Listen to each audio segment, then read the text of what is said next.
si dieron buen testimonio de la fe en esta vida, se van a ir a vivir al cielo. Su cuerpo mortal se hace polvo, pero su alma, que es inmortal, se va a vivir con Dios al cielo.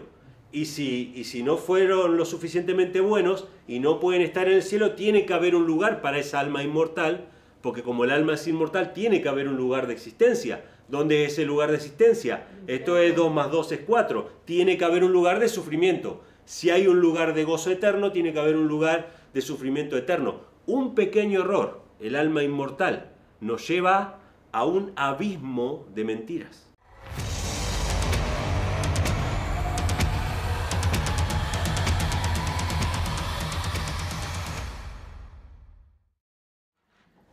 Saludos hermanos, que Dios les bendiga. Amén. Feliz sábado para todos. Amén. Gracias a Dios porque tenemos esta oportunidad de compartir juntos la palabra del Señor. Y el tema de hoy llevaría por título David, el rey David, contra el espiritismo. Un título raro, yo sé, pero es para llamar la atención, ¿sí? Vamos a estar leyendo varios versículos en esta mañana y vamos a hablar del espiritismo. Antes de entrar con eso, quisiera comentarles que, bueno, gracias a Dios, el sábado pasado yo no estuve con ustedes, pero estuve compartiendo con los hermanos allá en España. Fue una salida como de emergencia, o sea, me avisaron el lunes para viajar el jueves, así que el jueves viajé y pudimos compartir, viajé el miércoles, ¿verdad? Y la campaña comenzó el jueves, así que estuvimos compartiendo jueves, viernes y sábado con los hermanos de España y el domingo ya directamente volver. Me hubiera gustado poder pasar más tiempo allá, pero obviamente no podía por las actividades, pero fue una emoción para mí visitar España. Y encima me dijeron que en el lugar donde estábamos, en Barcelona, había un pueblito,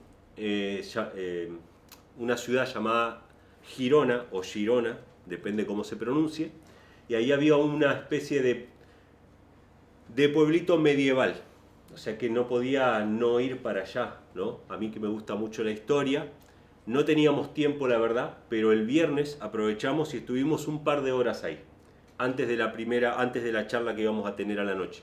Así que bueno, tomamos algunas fotos ahí, eran esas calles estrechas como vemos en las películas de la Edad Media, todas de piedra, arcos de piedra, casas que tienen 500 años. De hecho me saqué una foto en una casa que en el arco de la casa dice 1500 y pico, 70 y pico, no me acuerdo. O sea que son de la época que terminaba la Edad Media, empezaba la Edad Moderna, ¿no? Y en ese pueblecito está la Catedral de Girona, y casi pegado a la catedral hay un barrio judío. Así que fuimos al barrio judío para conocer, había una pequeña tienda donde vendían unos recuerdos, antigüedades y cosas así. Entonces me traje un recuerdo, que no lo traje ahora para mostrárselo, me arrepiento, que era una cerámica así chiquita, que tenía un candelabro de 7 brazos, que ustedes saben que ese candelabro de 7 brazos es un símbolo de Israel. Y en hebreo en la parte de abajo, Girona, escrito, ¿no? Del barrio judío de Girona. ¿Por qué quería ir a ese barrio judío? Bueno, porque cuando estudiábamos historia de España, uno de los hitos de la historia de España es el año 1492. En el año 1492, España terminó lo que se llamó la Reconquista. La reconquista de lo que quedaba de la península ibérica que estaba conquistada por los musulmanes. Expulsaron en el año 1492 a los musulmanes. ¿Y a quiénes expulsaron también de la península? A los judíos. A los judíos. ¿Qué pasó también en el año 1492? Ese fue un año de gloria para España. Descubrimiento, llegaron a estas tierras, ¿no? A estas islas, y les pusieron el nombre de las Indias, ¿sí? Y acá estamos nosotros, somos descendientes de esos españoles también. Le pese a quien le pese, hay alguna gota mezclada de sangre española. Y yo me acuerdo las leyendas, hermanos, de los judíos que se fueron de España. Esas casas judías, ese barrio judío que estaba ahí en Girona, es el recuerdo de 500 años de una España sin judíos. Los judíos fueron expulsados y hay una leyenda, porque muchos fueron a Turquía, otros fueron a América, a otros lugares de Europa, a Holanda. Muchos judíos salieron de España, era convertirse o irse. Eran los reyes católicos, así que no había break, como dicen acá. Era convertirse o irse. Y muchos judíos se fueron, y judíos que se fueron a América, estos judíos se llaman judíos sefarditas, porque España en la lengua judaica es sefarad. Aparece la palabra sefarad en el libro de Abdías, los que quieran buscar, habla de los judíos que estaban dispersos en Sefarad. Estos judíos sefarditas se fueron a diferentes partes del mundo y cuenta la leyenda entre los mismos judíos que muchos de estos judíos se llevaron las llaves de sus casas. ¿Por qué? Porque tenían la esperanza de ¿qué? De que en algún momento ellos podían volver a su casa en Sefarad. Y hay canciones entre los judíos sefarditas de cómo nuestros abuelos, dicen ellos en las canciones, trajeron sus llaves de Sefarad. Obviamente yo, conociendo todas estas historias, lo que quería ir a ver era el barrio judío, ¿no? Pero hay algo muy interesante, porque el pueblo judío es un pueblo destinado a la peregrinación. ¿Por qué está destinado a la peregrinación, hermanos? Porque rechazaron al Mesías. Rechazaron el último aviso que Dios les había dado, ¿no? Envió a sus siervos, envió a sus profetas y después envió a su Hijo, y a partir del año 70 los judíos han estado peregrinando por diferentes lugares, ¿sí? Y eso nos recuerda el peregrinaje que nosotros tenemos también en esta tierra.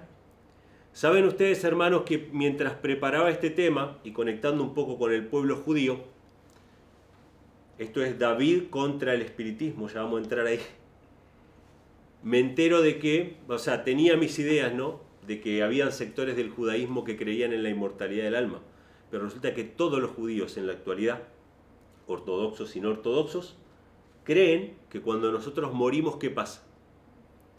O sea, fíjense, hermanos, la apostasía, fíjense el alejamiento de la Torá, de la ley. Porque desde el siglo I, que rechazaron al Mesías, no ha habido más que oscuridad tras oscuridad en el pueblo judío, al punto tal que no se diferencia en absoluto en sus doctrinas con la Iglesia Católica. Tienen muchos mediadores porque rechazaron al mediador, oran en nombre de los rabinos, creen en la inmortalidad del alma, creen en un purgatorio, en un lugar donde van las almas que les falta limpiarse un poco para ir al cielo, que el alma es inmortal por naturaleza. Los judíos han caído en una gran oscuridad, ¿sí? Con todo tipo de idolatrías. Ese candelabro de 7 brazos que era el símbolo de Israel fue reemplazado por una estrella que es llamada la estrella de David, que vamos a hablar de David, pero no tiene nada que ver con David. Es una estrella que la Biblia la llama de Moloc o de Renfán, que era un dios pagano. Los judíos en el siglo I ya estaban abandonando la Biblia y asumiendo otros libros como palabra de Dios. ¿Cuáles eran esos otros libros? El Talmud, el Midrash, etc. Un montón de libros de sabiduría rabínica que reemplazaron la Biblia. Y este es un llamado, hermanos, para cada uno de nosotros. El espiritismo ha entrado en todas partes. Los judíos creen en el espiritismo, o sea que los muertos siguen viviendo. Los protestantes creen en el espiritismo, que los muertos siguen viviendo. Sí creen. ¿Los católicos creen que los muertos siguen viviendo? Claro que sí, no solamente que creen, les consultan, les hablan, les rezan, les prenden velas. Y ojo con los protestantes que pueden estar viendo este video después, ¿no? La mayoría de las Biblias que son llamadas del texto crítico, presten atención a esto, la mayoría de las Biblias modernas vienen de un trabajo hecho por dos teólogos llamados Westcott y Hort. ¿Escucharon mencionar alguna vez a Westcott y Hort? Después lo ponen en el buscador de Google. ¿Quiénes son Westcott y Hort? Son los que hicieron la nueva versión de la Biblia griega, mejorando lo que era la Biblia anterior. Estos dos hombres, aunque eran protestantes, eran espiritistas y tenían una sociedad que se llamaba la Sociedad de los, no me acuerdo cómo era, pero algo de los muertos, donde se reunían ellos para entrar en comunión con los espíritus de los santos ya fallecidos. Esa gente fue la que hizo las nuevas versiones de la Biblia. Eran tremendos espiritistas y son tenidos como teólogos respetables en la actualidad. Así que cuidado, hermanos, el espiritismo avanza y se mete en todas las religiones, hasta en el judaísmo. Vamos a abrir nuestras Biblias, vamos a ir al libro de los Salmos y vamos a ver qué creía David sobre los muertos, ¿sí? Y en este tema vamos a estar hablando de la inmortalidad del alma, pero desde una nueva perspectiva, desde una nueva visión. Lo vamos a ver a través del lente del rey David, ¿sí? Que fue un profeta de Dios. Vamos a abrir en los Salmos. Primero vamos a ir al Salmo capítulo 6. Vamos a leer varios salmos en realidad.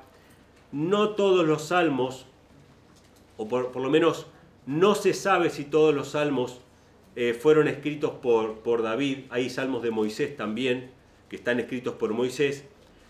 Pero aunque muchos tienen el título de Salmo de David, hay muchos que no tienen título de Salmo de David, pero no se sabe en realidad. Entonces, no todo lo que vamos a leer hoy se puede decir a ciencia cierta, pero se les atribuyen en cierta medida al rey David, ¿sí? Así que vamos a ir a Salmos capítulo 6, versículo 4 y 5, y esto es un tema muy importante porque la manera en que lo abarca David no es si los muertos saben o no saben, si los muertos están vivos o no están vivos, que de hecho es una contradicción, ¿no? O sea, lo que enseña el catolicismo es, los muertos no mueren, entonces la muerte no existe en realidad, ¿sí? Pero es una contradicción que es aceptada por la mayoría, o sea, no vamos a morir nunca, somos inmortales por naturaleza. De hecho, los judíos dicen, en varios artículos que estuve leyendo, entré a varias páginas judías diferentes, para ver sobre la inmortalidad del alma, ellos dicen, nosotros ya existíamos antes de nacer en este mundo.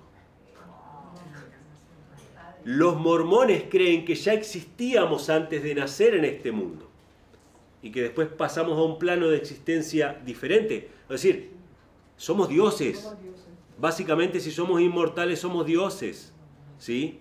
¿Qué es lo que nos quiere decir Satanás? No dependemos de un Dios y ya nuestra existencia ya era eterna, ¿sí? ¡Qué locura! Pero el rey David lo plantea desde otro punto de vista. ¿Podemos alabar a Dios en la muerte? ¿Pueden los muertos glorificar a Dios? Eso es lo que plantea el rey David. Y está muy interesante, hermanos, porque cuando los protestantes creen que nos vamos al cielo, nos vamos a estar a la diestra de Dios o a estar en la gloria de Dios. ¿Quién era que iba a estar en la gloria, en la diestra de Dios que habían dicho por ahí? Uno de los predicadores, Gigi Ávila, ¿no? Que estaba en la diestra de Dios o en la gloria de Dios. Los protestantes creen que cuando los cristianos mueren, si fueron fieles, si dieron buen testimonio, y presten atención a esta expresión, si dieron buen testimonio de la fe en esta vida, se van a ir a vivir al cielo. Su cuerpo mortal se hace polvo, pero su alma, que es inmortal, se va a vivir con Dios al cielo. Y si no fueron lo suficientemente buenos y no pueden estar en el cielo, tiene que haber un lugar para esa alma inmortal, porque como el alma es inmortal, tiene que haber un lugar de existencia. ¿Dónde es el lugar de existencia? Esto es 2 más 2 es 4. Tiene que haber un lugar de sufrimiento. Si hay un lugar de gozo eterno, tiene que haber un lugar de sufrimiento eterno. Un pequeño error, el alma inmortal, nos lleva a un abismo de mentiras, ¿sí? O sea, tanto el cielo, inmediato a la muerte, como el infierno, como tormento eterno, son cosas que derivan de allí. Y David dice así, Salmo 6, versículos 4 y 5, vuélvete, oh Jehová, libra mi alma, sálvame por tu misericordia, porque en la muerte no hay memoria de ti, en el sepulcro, ¿quién te alabará? Fíjense lo que creía el rey David, hermanos. De hecho, lo que creían los judíos hasta el siglo I más o menos, cuando rechazaron a Cristo. Porque los judíos se pervirtieron cada vez más cuando la gloria se alejó, cuando Dios se apartó de ellos. Ahí se fueron oscureciendo cada vez más, pero hasta el siglo I los judíos creían en la resurrección de los muertos, no en la vida después de la muerte inmediatamente. ¿Qué pasó cuando murió Lázaro? ¿Se acuerdan? ¿no? Que ahí salió en María y Marta, si hubieras estado aquí, él no hubiese muerto. Jesús le dice, tu hermano resucitará. Y dice, yo sé que mi hermano resucitará en la resurrección, en el día postrero. ¿Sí? Y Jesús le decía que iba a resucitar ahí mismo. Pero en la mente de los judíos del primer siglo, antes de esa tremenda apostasía, la vida eterna venía después de la resurrección, en el día postrero. Así que acá David le dice a Dios que lo ayude. David está sufriendo, David está padeciendo enfermedad física y espiritual. Y David le dice, sálvame, porque si yo me muero, no te voy a alabar. En la muerte no hay memoria de ti. En el sepulcro, ¿quién te alabará? Vamos a ir a Salmos capítulo 30, versículo 9. Salmos 30, versículo 9, también hablando acerca del mismo tema, dice, ¿qué provecho hay en mi muerte? Cuando yo descienda al sepulcro, ¿te alabará el polvo? ¿Anunciará tu verdad? Fíjense, el mismo principio, ¿sí? Esto está en Salmos 39 y pregunta, ¿no? Cuando yo descienda al sepulcro, cuando descienda a la tumba, cuando muera, ¿te alabará el polvo? ¿Anunciará tu verdad? Nosotros no vamos a poder servir a Dios en la muerte. En la muerte no hay conciencia. Salmos 88, versículos 10 al 12. Salmos 88, versículos del 10 al 12. Nuevamente la misma pregunta, dice, ¿mostrarás maravillas a los muertos? O sea, le pregunta a Dios, ¿no? ¿Le mostrarás maravillas a los muertos? ¿Se levantarán los muertos para alabarte? ¿Será contada en el sepulcro tu misericordia o tu fidelidad en la perdición? ¿Serán conocidas en las tinieblas tus maravillas y tu justicia en la tierra del olvido? Fíjense cómo se llama al lugar de los muertos. La tierra del olvido. ¿Por qué es la tierra del olvido? Porque cuando leímos en Salmo 6 decía, en la muerte no hay memoria de ti. No hay memoria. O sea, nuestra mente es puesta en olvido. Nuestra conciencia se apaga. Y entonces llama al lugar de la muerte la tierra del olvido. Salmo 115, versículo 17. Todos estos versículos, hermanos, hablan exactamente de lo mismo. Ya vamos a entrar un poquito más en el tema, pero es para que veamos qué era lo que creía David, qué era lo que creían los judíos. Esto está escrito en los Salmos, era palabra de Dios para todo judío, ¿sí? Era reconocido como la verdad de Dios, y se sabía y se creía y se entendía que los muertos no sabían nada, que los muertos estaban muertos hasta la resurrección. Salmo 115, versículo 17 dice, no alabarán los muertos a Jah, ni cuantos descienden al silencio. Los muertos no pueden alabar a Dios. Los muertos no están en comunión con Dios. Están dormidos, descansando hasta que sean resucitados para recibir cada uno conforme a sus obras, la recompensa de vida eterna o destrucción perpetua. Salmos 146, este es uno de los más conocidos. Salmos 146, versículos del 1 al 4. Salmos 146, versículos del 1 al 4, es uno de los textos más enfáticos para hablar acerca de la muerte. Y fíjense cómo dice. Dice, aleluya, oh alma mía, alaba a Jehová. Alabaré a Jehová en mi vida, cantaré salmos a mi Dios mientras viva. Fíjense cómo dice, cantaré salmos a mi Dios mientras viva. O sea, ¿por qué? Porque en la muerte no se puede alabar a Dios. Dice, no confiéis en los príncipes, ni en hijo de hombre, porque no hay en él salvación. Sale su espíritu, se vuelve a la tierra, y en el mismo día perecen sus pensamientos. ¡Wow! Bien claro, ¿no? ¿Qué pasa con los seres humanos cuando mueren? El espíritu vuelve a Dios que lo dio, el polvo vuelve a la tierra como era, y en ese mismo día perecen sus pensamientos. No hay conciencia. Ahora, alguno podría decir, no, lo que pasa es que estos son poemas, son cuestiones que David escribió en forma de poesía, entonces no puede interpretarse literalmente. Tomen nota si quieren, Eclesiastés 9, 5 y 6, lo escribe el rey Salomón, el hijo de David, que fue el hombre más sabio que existió sobre la tierra, que dice, los que viven saben que han de morir, Eclesiastés 9, 5 y 6, pero los muertos nada saben, ni tienen más paga, porque su memoria es puesta en olvido. ¿A dónde van los muertos? A la tierra del olvido. Su memoria es puesta en olvido, también su amor, su odio, su envidia, fenecieron ya y nunca más tendrán parte en todo lo que se hace debajo del sol. Y anoten también Isaías 38, 18 al 19, para que vean que no es una expresión poética del rey David en los Salmos hablar de que los muertos no pueden alabar a Dios. También lo dice Isaías en el 38, 18 y 19, que dice: porque el sepulcro no te exaltará, ni te alabará la muerte, ni los que descienden a la fosa esperarán tu verdad. El que vive, éste te alabará como yo hoy.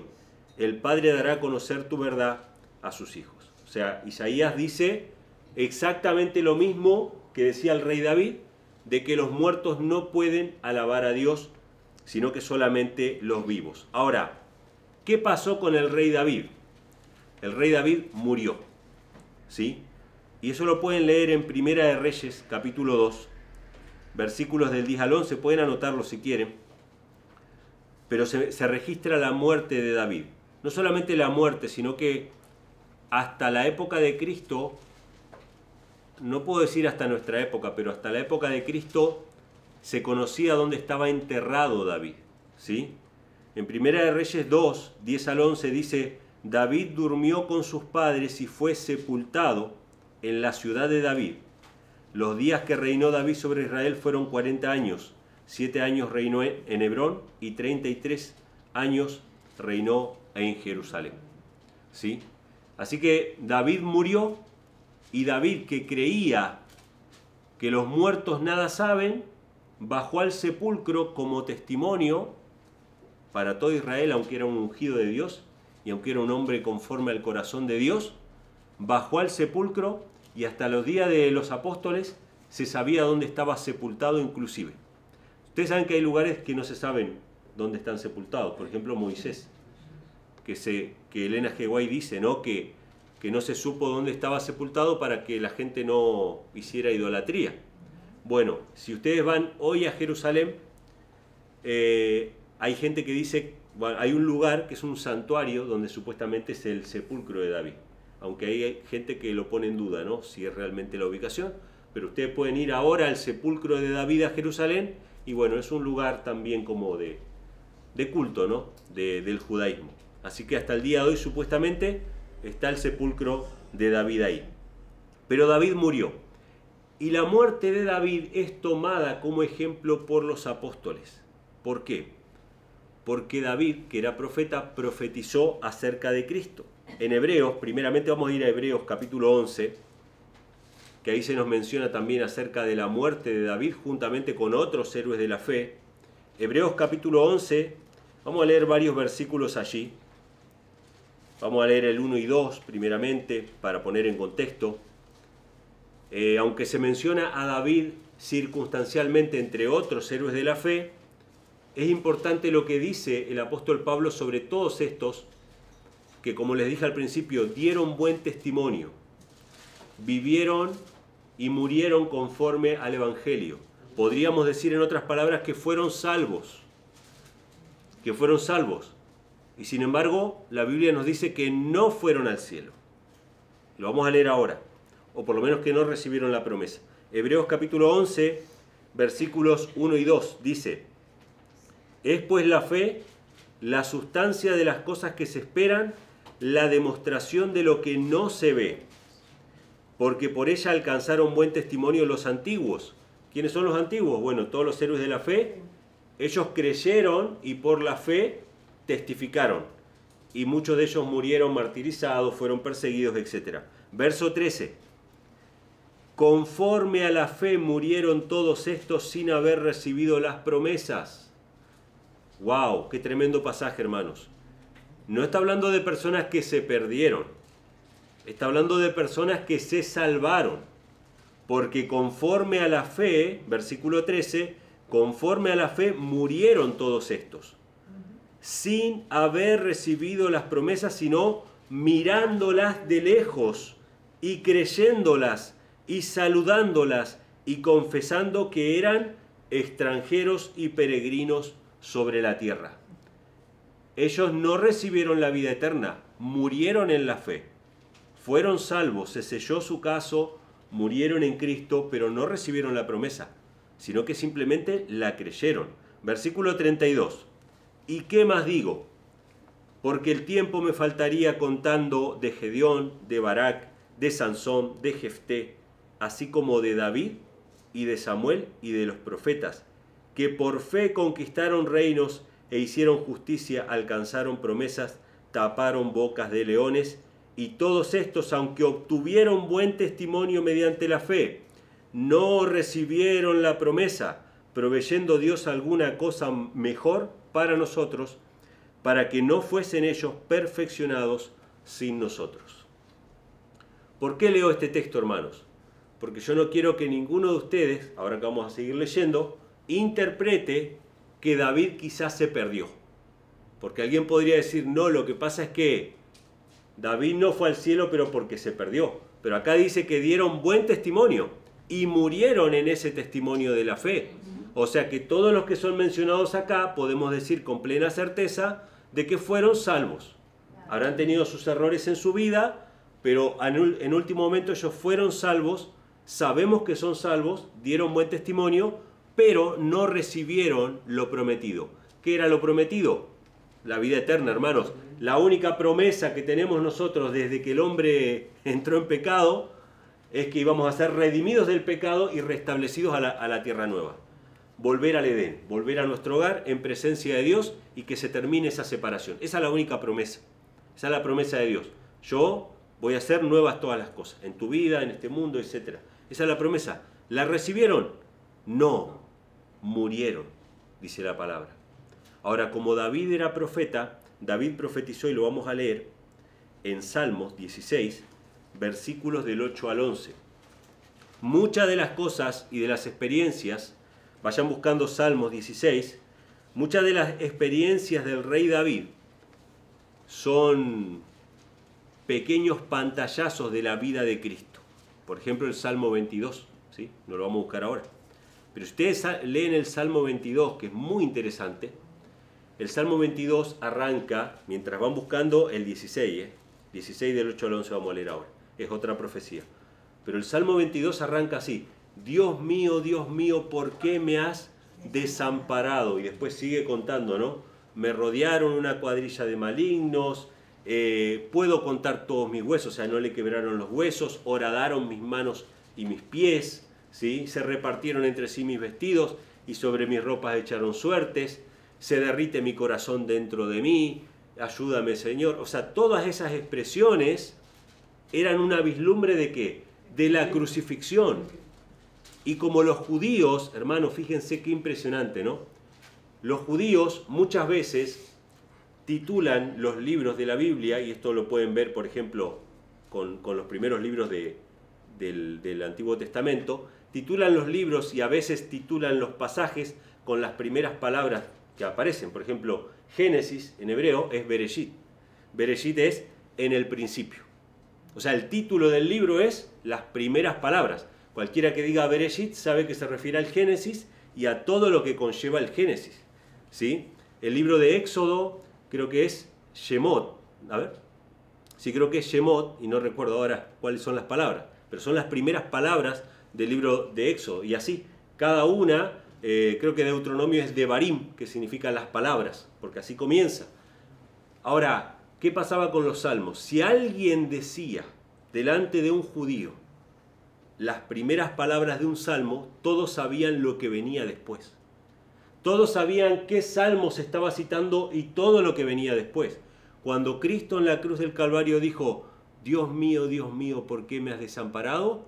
El que conocía ese salmo podía ver que se estaba cumpliendo delante de ellos todo lo que decía ese salmo acerca de Cristo. Y así, hermanos, hay muchos pasajes de los salmos que se aplican a Cristo. Y este que vamos a leer ahora es uno de ellos, ¿sí? ¿Es la experiencia de David? Sí, David se sentía así.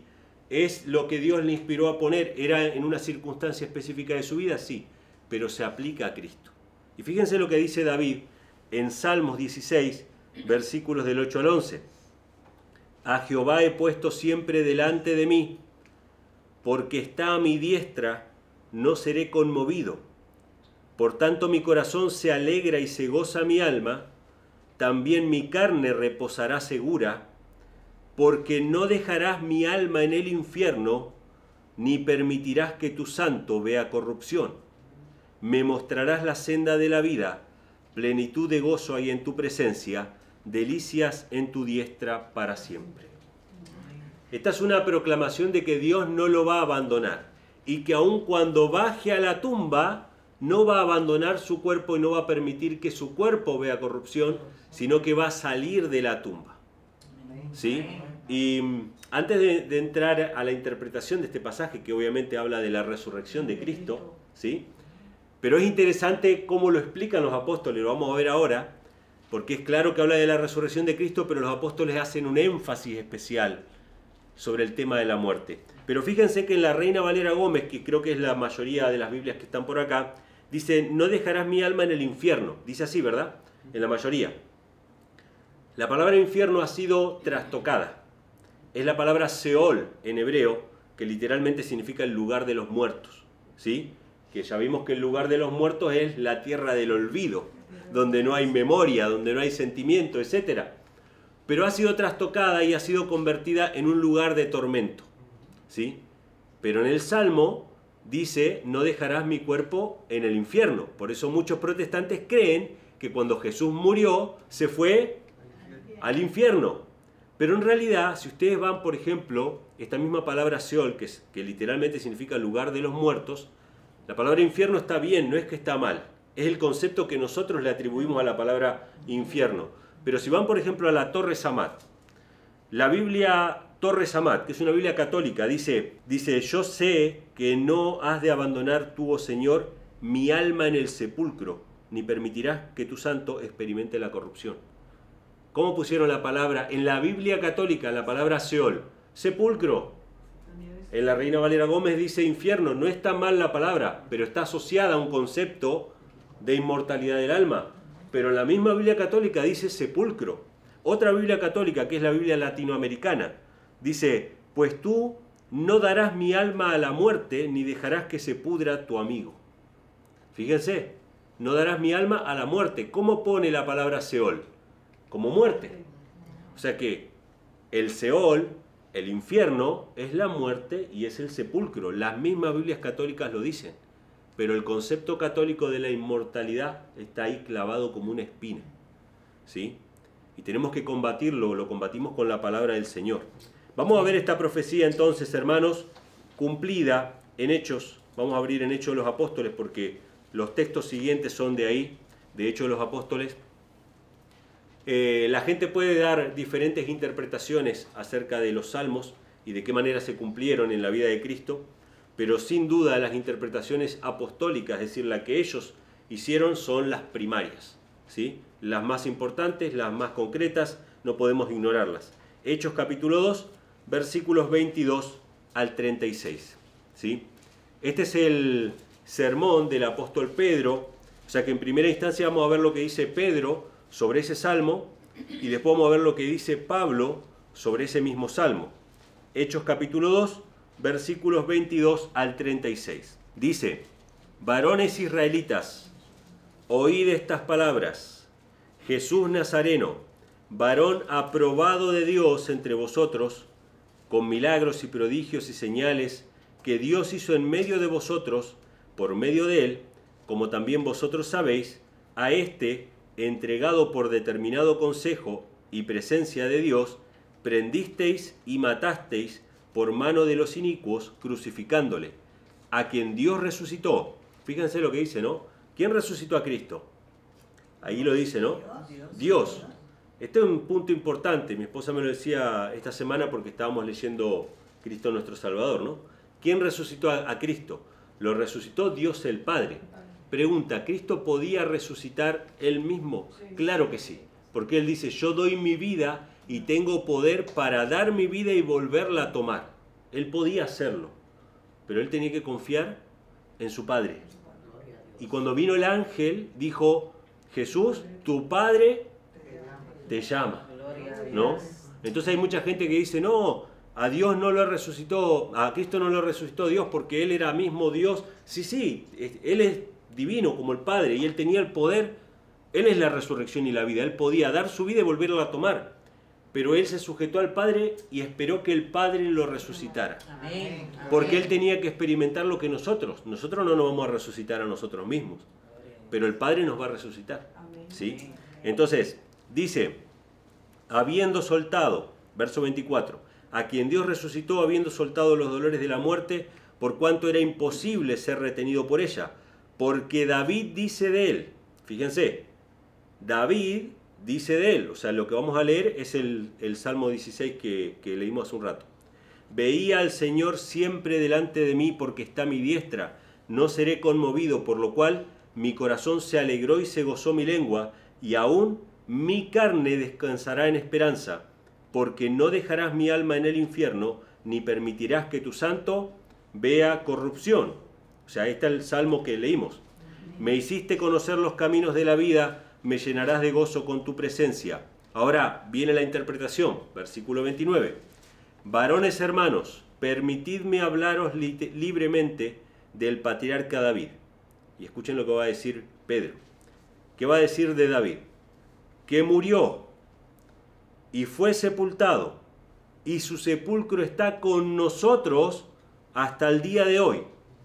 Pero siendo profeta y sabiendo que con juramento Dios le había jurado que del fruto de sus lomos, en cuanto a la carne, levantaría el Cristo que se sentaría sobre su trono, viéndolo antes, habló de la resurrección de Cristo, que su alma no fue dejada en el infierno, ni su carne vio corrupción. O sea, Pedro está explicando de que David no habla de sí mismo. Porque el Salmo dice, no dejarás mi cuerpo en el sepulcro, ni no lo dejarás que se pudra. O sea, voy a morir, pero inmediatamente me vas a resucitar. Y Pedro dice, pero nosotros sabemos que David murió y su sepulcro está hasta el día de hoy. No se cumplió esto en la vida de David.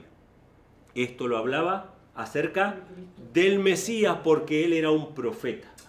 ¿Sí? David era un profeta de Dios. Entonces dice el versículo 32. A este Jesús resucitó Dios, nuevamente. Dios lo resucitó, de lo cual todos nosotros somos testigos. Así que, exaltado por la diestra de Dios y habiendo recibido del Padre la promesa del Espíritu Santo, ha derramado esto que ahora vosotros veis y oís. Y escuchen lo que va a decir el 34 y márquenlo bien en sus Biblias. Porque David no subió a los cielos, pero él mismo dice, dijo el Señor a mi Señor, siéntate a mi diestra hasta que ponga a tus enemigos por estrado de tus pies. Sepa pues ciertísimamente toda la casa de Israel que a este Jesús que vosotros crucificasteis, Dios le ha hecho Señor y Cristo. Hermanos, ¿David fue salvo o no fue salvo según la Biblia? Fue salvo, está en Hebreos 11, con los campeones de la fe, dio testimonio hasta su muerte de haber creído en Dios, fue salvo. ¿Fue al cielo? No fue al cielo. Está a la diestra de Dios alabando a Dios, compartiendo en la mesa con Jacob, con Abraham, Isaac y Jacob, en una mesa cenando con Cristo. No, David no subió a los cielos. Los muertos no pueden alabar a Dios. Hay solamente unas pocas excepciones, hermanos, que fueron al cielo. Uno de ellos fue Enoc. ¿Su sepulcro está con nosotros hasta el día de hoy? Enoc fue llevado con cuerpo y todo. La vida eterna se da con cuerpo y todo.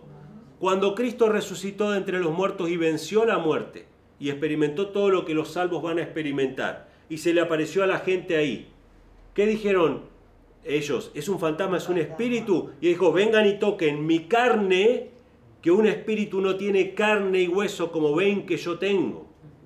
La vida eterna se le da a los que resucitan con su cuerpo y todo. Elías fue llevado al cielo. ¿Su sepulcro está con nosotros hasta el día de hoy? No, porque los muertos nada saben. Elías no vio la muerte. Moisés fue llevado al cielo y sabemos eso porque se le apareció juntamente con Elías en el monte de la transfiguración a Cristo. ¿Sí? No era un fantasma, no era un holograma, eran Moisés y Elías. Moisés fue al cielo. fue resucitado, ¿fue al cielo en espíritu o fue al cielo con cuerpo y todo? Judas dice que Satanás disputaba con Cristo, ¿por qué? Por el cuerpo de Moisés. ¿Por qué no se lo llevó al cielo sin el cuerpo? Dejemos esta cáscara mortal ahí, que se vuelva al polvo, si total Moisés puede estar en espíritu compartiendo con el Padre en los atrios celestiales. No, no. Cristo fue a resucitar, a llamar a su siervo, Miguel, que es Cristo, fue a resucitarlo, y Satanás dijo, de acá no se mueve nadie. Él pecó, es mío. ¿Y qué le respondió Cristo, hermanos? Lo que a nosotros nos cuesta tanto, ¿no? Sujetarnos a una autoridad superior, ¿no? Que Jehová te reprenda, oh Satanás. Y disputó Miguel contra Satanás por el cuerpo de Moisés. ¿Por qué? Porque Moisés iba a ir al cielo, pero iba a ir con cuerpo y todo. ¿Sí? Así que bien claro, hermanos, David no fue al cielo y su sepulcro está con nosotros hasta el día de hoy. Vamos a leer otro pasaje que cita el mismo texto, Hechos capítulo 13, versículos 32 al 37, pero en este caso ya no es el apóstol Pedro, sino que en este caso es el apóstol Pablo, ¿sí? Para que veamos, hermanos, que para hablar de la resurrección de Cristo ellos tienen que enfatizar la muerte de David. Para hablar de que el Mesías venció a la muerte, ellos tienen que enfatizar que David está descansando hasta el día de hoy. Hechos capítulo 13, versículos 32 al 37. Dice así: nosotros os anunciamos el evangelio de aquella promesa que fue hecha a los padres. Había una promesa, ¿no?, de que Dios iba a enviar al Mesías, a su Hijo unigénito, la cual Dios ha cumplido a los hijos de ella, a nosotros, resucitando a Jesús. O sea, la promesa que fue hecha a los padres tenía que ver con que Dios iba a enviar a su Hijo, ese Hijo iba a vencer la muerte, ¿sí?, y por medio de él nosotros podríamos ser salvos. Como también en el Salmo 2 está escrito: mi Hijo eres tú, yo te he engendrado hoy, y que resucitó de los muertos para nunca más volver a corrupción, lo dijo así: os daré las misericordias fieles de David. Por eso dice también en otro salmo: no permitirás que tu santo vea corrupción. Porque a la verdad, David, habiendo servido a su propia generación por la voluntad de Dios, durmió y fue reunido con sus padres y vio corrupción. Mas aquel a quien Dios resucitó no vio corrupción. La única manera de probar de que este salmo se aplica a Cristo y no a David es enfatizar de que David sí murió y que esto se cumple en la vida del Mesías, en la vida de Cristo. Ahora, como reflexión final, hermanos, yo quisiera leer un par de textos más y hablar acerca del enemigo de David. ¿Quién fue el enemigo más acérrimo de David? Saúl. Saúl, que recibió el Espíritu de Dios y profetizó en 2 ocasiones, hermano. Y por eso es tan importante que no vivamos de espasmos espirituales, que no vivamos de encuentros casuales con Dios, que tengamos una relación permanente, porque nadie puede negar, hermanos, que Saúl tuvo encuentros con Dios, que recibió el Espíritu del Señor. Él profetizó al principio de su ministerio, junto con los profetas, y al final casi de su ministerio profetizó nuevamente. ¿Acaso Caifás no profetizó que era sumo sacerdote? De que el Mesías tenía que morir por todo el pueblo y por toda la nación. Y sin embargo, él estaba en pecado. ¿Acaso el profeta Balaam no profetizó verdad cuando dijo: oh Israel, cuán preciosas son tus tiendas? Y los bendijo. ¿Acaso no profetizó? Pero nosotros no podemos vivir de esos espasmos espirituales. No podemos estar teniendo encuentros casuales con Dios. Porque nos podemos perder tanto como Balaam, como Caifás, como Saúl. Qué tremendo, hermano. O permanecemos o nos vamos a perder. Por más que hayamos tenido una experiencia pasada. Porque Dios pudo haber usado poderosamente nuestra persona en otro momento. Pero tenemos que permanecer. Así que Saúl tuvo una decadencia moral, igual que los judíos, cada vez más oscuridad en su vida. Había una prohibición bien clara en Israel, Deuteronomio 18, versículos del 10 al 12. Estaba en la ley moral, que era la ley civil prácticamente, para Israel. La Torá, ¿sí? El libro de Deuteronomio, era la ley civil. Había una prohibición en todo Israel de que existan una especie de personas que eran las personas que consultaban a los muertos. Deuteronomio 18, versículos del 10 al 12 dice así: no sea hallado en ti quien haga pasar a su hijo o a su hija por el fuego, ni quien practique adivinación, ni agorero, ni sortílego, ni hechicero, ni encantador, ni adivino, ni espiritista, ni quien consulte a los muertos, porque es ¿qué cosa?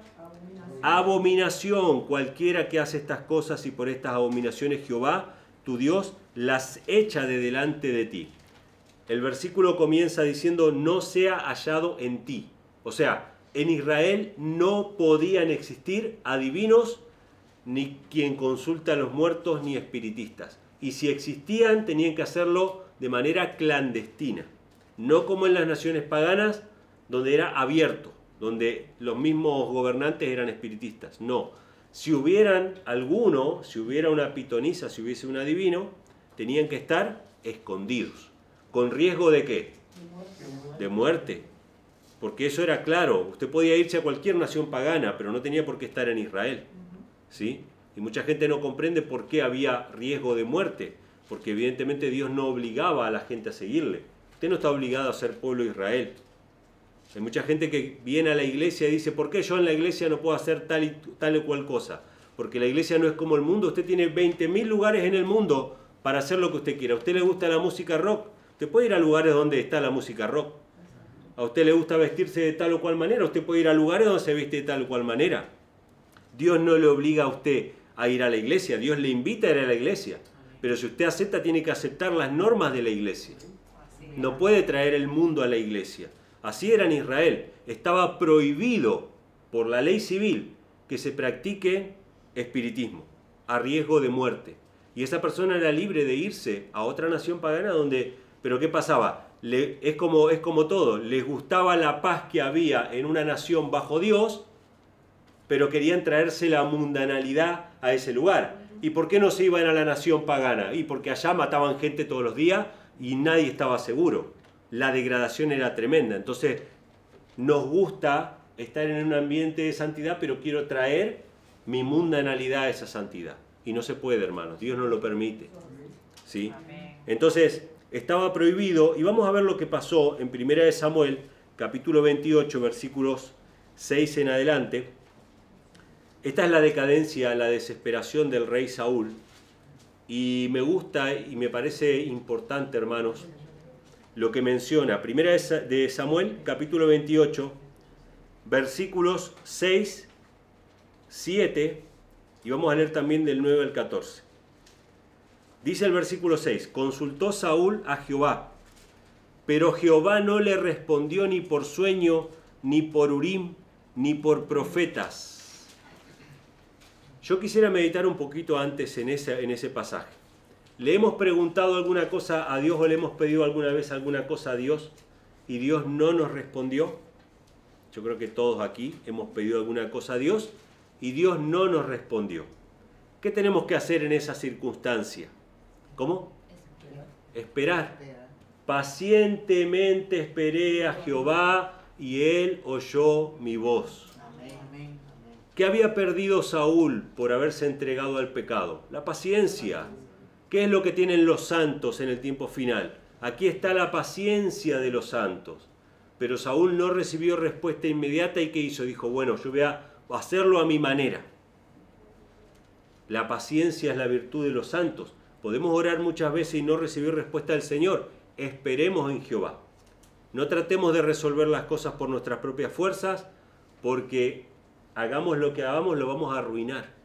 Así que Saúl no recibió respuesta y le dijo a sus criados: buscadme una mujer pitonisa, para que yo vaya a ella y por medio de ella pregunte.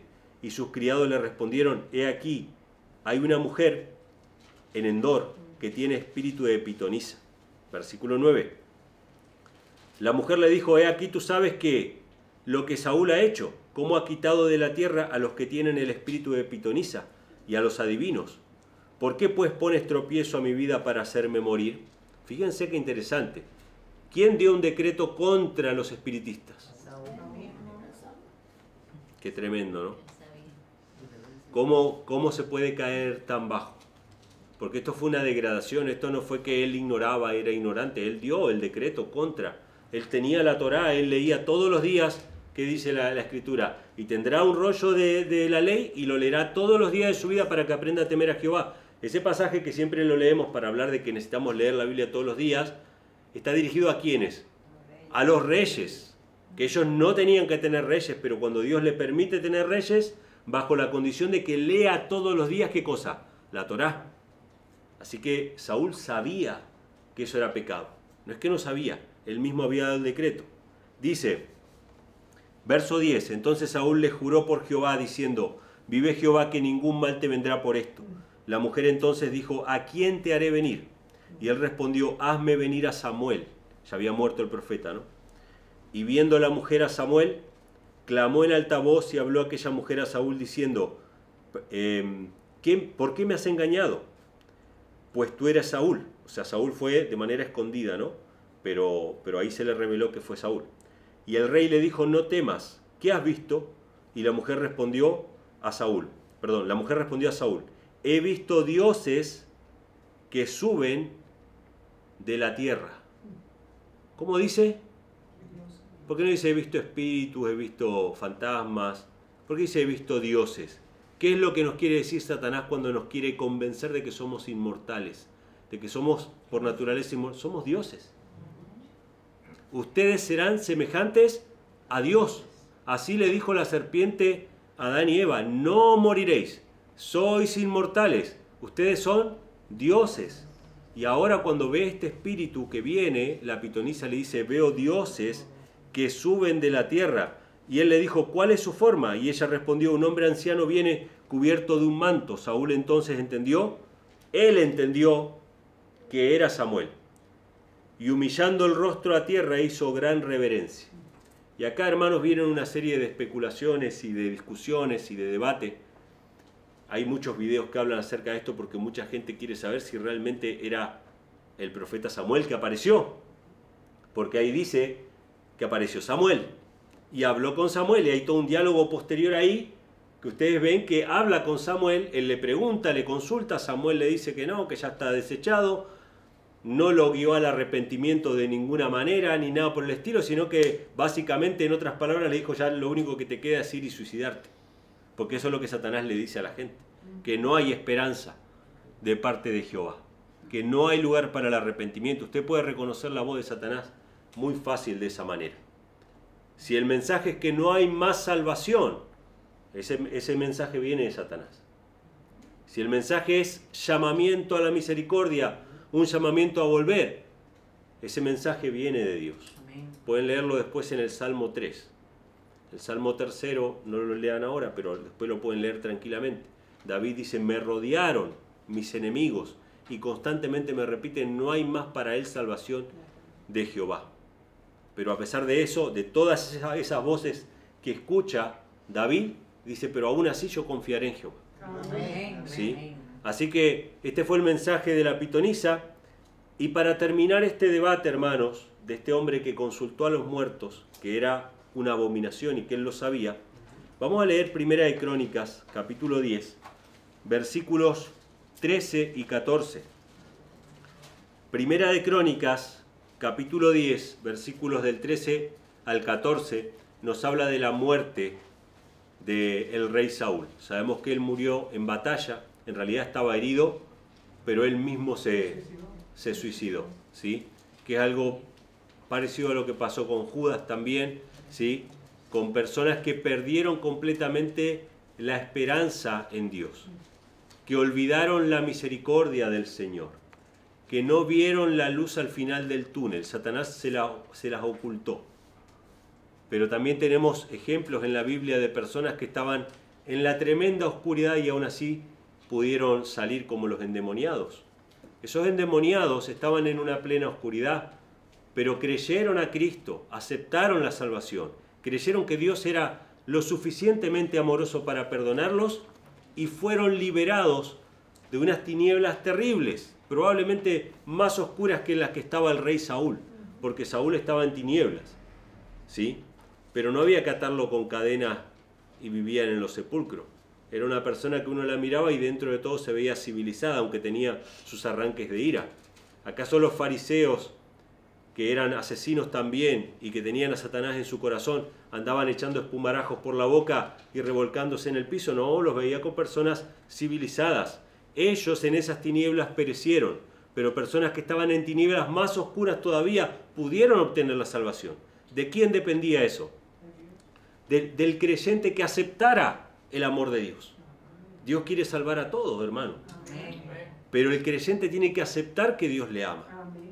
Entonces dice, después de la muerte del profeta, del rey Saúl, Primera de Crónicas 10, 13 y 14, así murió Saúl por su rebelión, con que prevaricó contra Jehová, contra la palabra de Jehová, la cual no guardó, y porque consultó a una pitonisa y no consultó a Jehová, por esta causa lo mató y traspasó el reino de Dios, el reino a David, hijo de Isaí.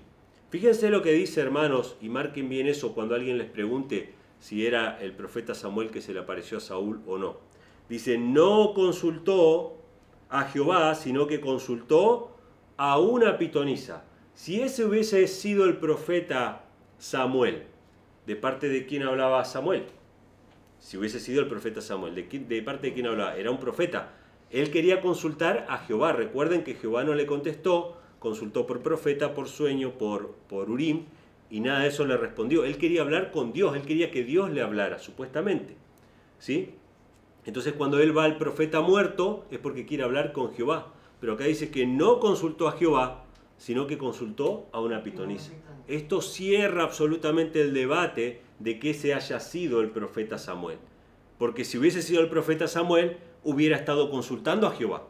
Porque el profeta Samuel hablaba de parte de Jehová. Pero dice, no consultó a Jehová, sino que consultó a una pitonisa. Habló con Satanás, habló con los espíritus de los demonios. Terminamos esta meditación, hermanos, con Isaías, capítulo 8, versículos 19 y 20.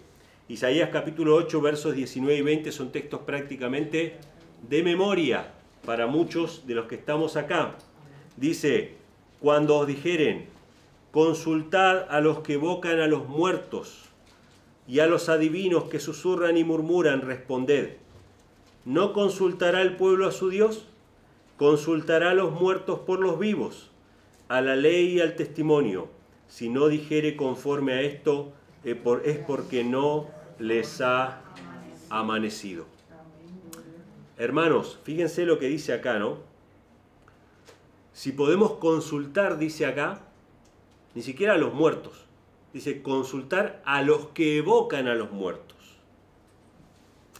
¿Podemos llegar nosotros, incluso como adventistas, a estar consultando a personas que su fuente de inspiración, que su fuente de sabiduría es hablar con los muertos? Ni que les digo a los que consultan a los sacerdotes católicos. ¿Qué hacen los sacerdotes católicos? Hablan con los muertos, hermano.